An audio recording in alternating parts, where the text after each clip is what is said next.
Stardom ఎంతవరకు పెరిగింది లేదంటే ఎంత ఫీల్ అవుతున్నారంటే నథింగ్ అని చెప్పాను. అవును.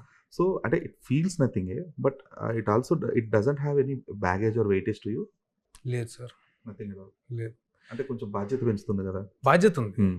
బాధ్యత ఒకటే ఉంది. ఓకే. మన నుంచి ఏదో ఇది ఎక్స్పెక్ట్ చేస్తారు అది లేదు. ఓకే. ఆ ప్రాబ్లం లేదు. అది నిజంగా బయట మార్కెట్లో కూడా లేదు. మనం మంచి కంటెంట్ ఇస్తే మళ్ళీ వచ్చి చూస్తారు. బట్ చూడడానికి రెడీగా ఉన్నారు. ఆడియన్స్లో క్రెడిబిలిటీ ఉంది. ఒక లైకింగ్ టువర్డ్స్ యాక్టర్ అనేది చాలా ఇంపార్టెంట్. ఇవాళ డే అండ్ ఏజ్లో, ఇవాళ సోషల్ మీడియా డే అండ్ ఏజ్లో ఏ నెగిటివ్ లేకపోవటమే పెద్ద పాజిటివ్. కొత్తగా పాజిటివ్ ఏం అవసరం లేదు.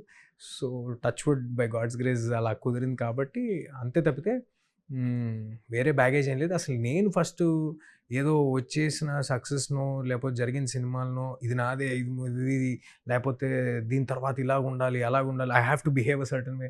Absolutely that is not that. I don't take my ఆ సినిమా నేనే నాకు ఆపాదించుకోను. ఏ సినిమాని ఆపాదించుకోను సార్. ఎందుకంటే one films success or one films failure will not decide my career.